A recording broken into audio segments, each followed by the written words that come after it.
In the beginning there was nothing. No sky, no oceans, no animals, just darkness. But then something incredible happened. God decided to create the world, and that's where our story begins. On the very first day, God said, "Let there be light." And just like that, light appeared. The darkness was gone, and now there was day and night. God looked at what he had made and said, "This is good."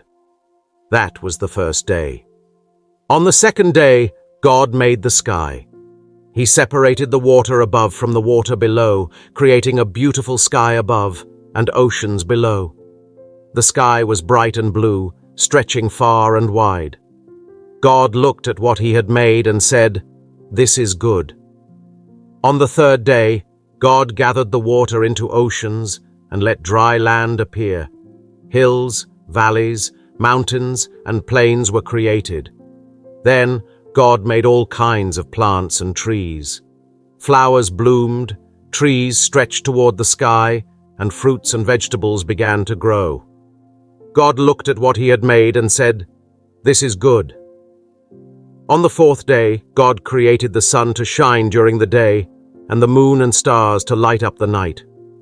Now there was time, morning, afternoon, evening, and night. The sun warmed the earth and the stars twinkled in the sky.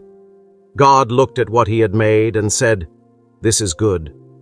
On the fifth day, God filled the oceans with fish of every kind, big fish, small fish, and all the creatures that live in the sea. Then God made birds to fly in the sky, eagles, sparrows, parrots, and more. The sky and seas were now full of life. God looked at what he had made and said, "This is good." On the sixth day, God made all the animals on land, elephants, lions, rabbits, and every creature you can imagine. But God wasn't done yet. He wanted to create something very special, someone made in his own image. So God created the first man, Adam, from the dust of the ground. Then he created the first woman, Eve, from Adam's rib.